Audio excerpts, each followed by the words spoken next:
I broke up with my boyfriend over the Tubi Super Bowl commercial. I, 23 female, broke up with my boyfriend, 25 male, over the reaction he had to me over the commercial. For those of you who are unaware, during the Super Bowl commercials, Tubi, a streaming app, played a prank where they made it look like someone was changing the TV over to their app. I'm sure that in many households it caused chaos and was a funny event, but not in mine. My boyfriend thought I was the one changing the channel and began screaming at me violently, calling me things that I don't even want to write down. Even as I told him it was a commercial, he ignored me and kept blowing up at me and punched a hole in our living room wall. He eventually realized what actually happened and awkwardly apologized, but I was so disgusted over his reaction to a 15-second commercial. I feel like if you can't keep your anger in check and get that violent over something so small, I don't want to be around for it. We'd been together for over a year, living together for the past 2 months, and I've known him to get angry at things sometimes, but this really took me off guard, and I can't forget how unsafe I felt around him during this. In the morning, I took some of my things and I'm now staying at my parents' house. I left him a note telling him how I felt and that I didn't think we were going to work out long term. He's been messaging me and calling me repeatedly. My parents told me that I'm overreacting since he had a bit to drink and the Super Bowl gets everyone riled up, but I don't feel that I am. I don't think it's normal to be that angry. Oh my god, good for you for getting out of that when you can.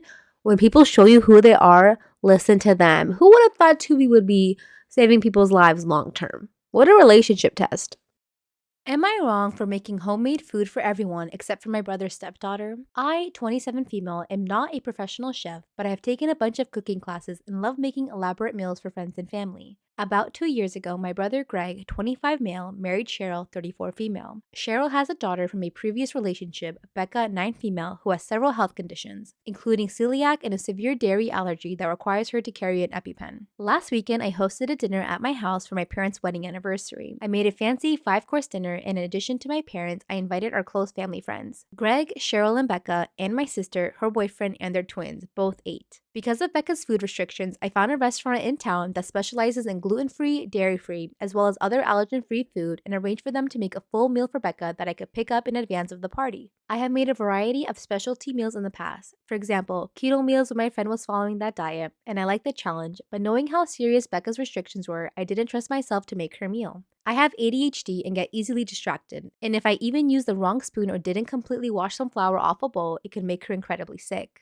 I thought the takeout solution was fine, but when I served the food, I saw Cheryl looking at Becca's plate with a stony face. For her part, Becca started eating and seemed fine. Cheryl whispered to Greg, and Greg asked if he could talk to me in the kitchen. When we got there, he said that it was unbelievable that I couldn't be bothered to make something for Becca, that they'd been bragging about what a great cook I am to her, and that he knew I'd made keto, vegan, and other complicated kind of foods in the past. Now she would feel left out because she didn't get to eat what the rest of the family was eating. He said that it was obvious that I didn't care about making his stepdaughter feel like a part of the family and that they were leaving. Greg, Cheryl, and Becca then left, which put a damper on the rest of the party. I feel like I did my best at the time, but in hindsight, I wonder if I should have tried harder to make Becca feel included since she was a relatively new addition to our family. So, am I the asshole? I feel like guys, when a girl tells them something, they don't use their own brain to think and they just like, okay, yeah, you're right. And they just he didn't step back to think like, wow, that's actually really considerate of her to go get my stepdaughter a meal and still continue to feed everyone else.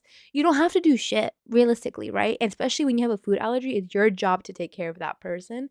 Today I messed up by telling my dad that I, 20 male, have never had intercourse. A few days ago, I decided to visit my dad at his house. It was his birthday. I showed up with wine. We got a little drunk. Maybe more than a little. When my dad was done going on and on about how much he missed my mom since she divorced him, he changed the subject and focused on my love life. He asked if I had a girlfriend and I said no. Then he asked if I ever had a girlfriend because he's never seen me with a girl. I said never. My dad poured the last drop of wine in my glass and asked if I was still a virgin. I was tempted to lie, but I paused too long, so I said yes. My dad said I had no reason to feel ashamed about my virginity, but encouraged me to do it as much as possible before I end up married to a person whose clam comes with an impenetrable encryption. I ignored the obvious reference to my mom's you-know-what and called it a night. I asked my dad if I was allowed to sleep in the spare bedroom because I didn't want to drive home drunk. I must have been sleeping for less than an hour before I woke up to the sound of my dad knocking on the door. I don't remember what I mumbled as I opened my eyes, but the moment my dad heard my voice, he entered the room with another person. My dad introduced her by name, but did the air quoting with his fingers to imply that it was a fake name. I could tell that my dad was still drunk. Exhibit A, he continued making air quote gestures, even when it was no longer necessary. Not gonna lie, I was still a little drunk too, but not drunk enough to disregard the weird fucking shit that was happening.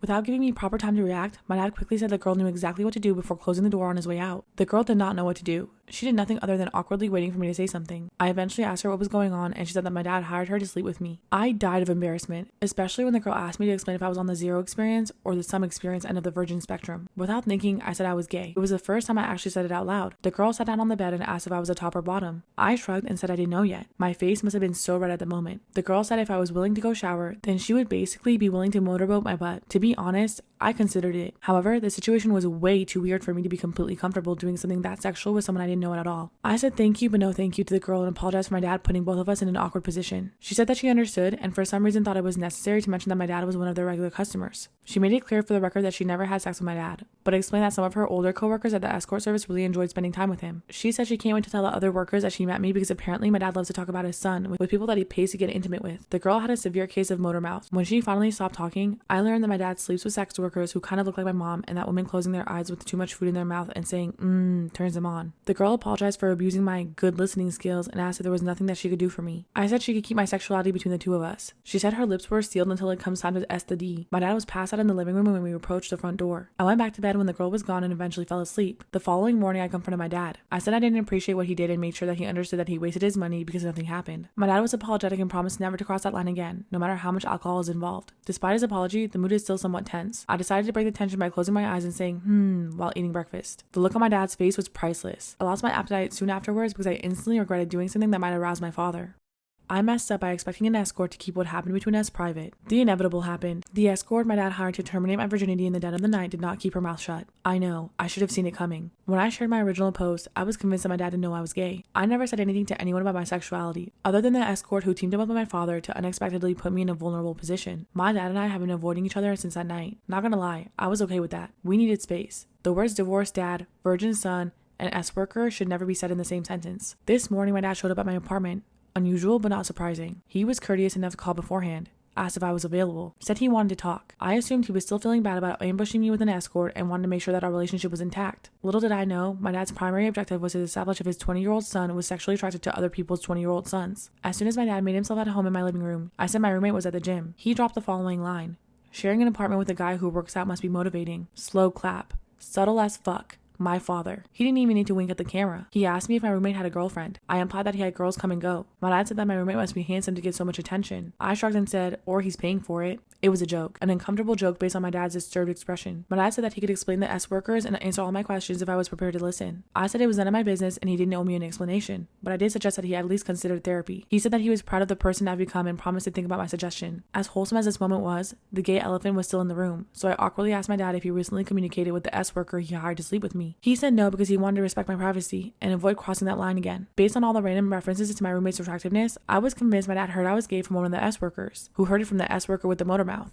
We danced around the topic of my sexuality for a little bit longer because it was still a big moment despite all the weird shit that happened the last time my dad and I were under the same roof. I eventually came out and said it. Dad, I'm gay. My dad stood up and showed me that he was wearing socks with rainbow stripes to celebrate the news. He said it was a gift from the S-workers. He had another pair of rainbow socks in his pocket, which he gave to me when we were done hugging. I suppose the outcome could have been worse.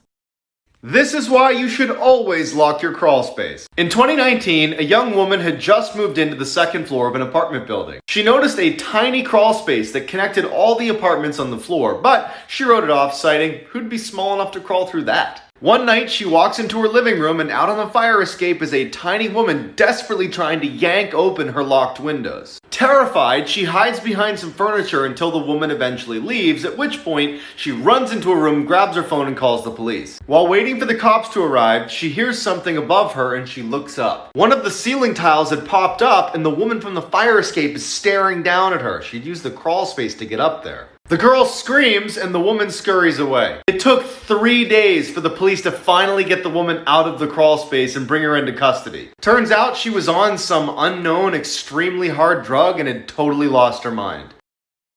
If you ever want to wear a wig, don't do what she did. Talia bought a wig one day that didn't fit, but instead of returning it, she did something that quickly became terrifying. She came up with an unusual idea. This was her first mistake. She searched for ways to alter the wig herself. Then she went into her mother's room, took out a sewing kit, and began working. But Talia actually decided to put the wig on first and sew it in front of a mirror. She thought this would make sure the size was perfect. Afterwards, she was actually really satisfied with the result. Then that night, Talia went to take the wig off, but the wig seemed to feel much tighter than before. But she had school early tomorrow, so with one pull, she took the wig off. Then Then without looking, she put it in her closet. That night, she woke up to a wet sound ringing in her ear. She tried to go back to sleep, but realized that her dog had come onto her bed. She pet her dog and went back to sleep. It wasn't a big deal. But the next morning, she noticed something strange in her closet. The wig didn't look the way it did before. It was covered in pieces of blood and skin. Then Talia went into the bedroom and turned around. She realized that she had sewn her own scalp into the wig, then ripped it off. In the back of her head, she could see her own skull. Then she realized why there was a wet sound ringing in her ears last night, and she began screaming. This is why you should never answer the door late at night. A woman woke up to a knock at her door. When she opened the door, no one was there, so she went back to bed. A few hours later, she woke up again to a loud noise. She looked to her window and saw the word smile written in the frost. She reached over to call 911, but saw that a post-it note was stuck on her phone and it said, "I told you to smile." She ran out of the house, called the police, but nothing was found. The next night, she decided to put a camera in her room. But she could have never predicted what those cameras would show her. At 3 a.m., something crawled out from underneath her bed. It was a tall, pale man with no clothes and bulging veins all over his head. He walked over to the camera until his face took up the entire shot. Then his mouth widened into an unnaturally large smile. He just stared at the camera like that for hours, not blinking. The woman skipped the video until she saw herself getting out of bed and picking up the camera. And that was the last thing the cameras recorded, which meant the man never left her house.